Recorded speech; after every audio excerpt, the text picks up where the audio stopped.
My name is Sarita Katyar and I am the principal for Ryan International School, VT Road, Mansarovar.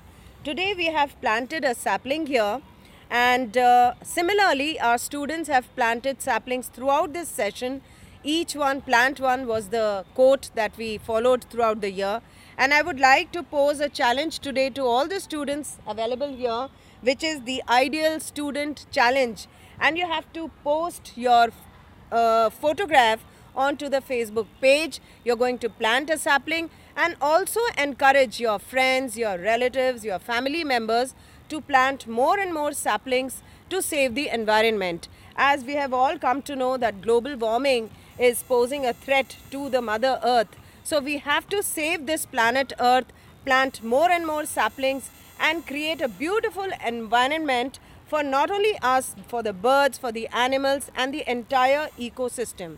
So dedicated to this cause, we have a beautiful song presented by all the students. Let's start. Plant a tree for your tomorrow.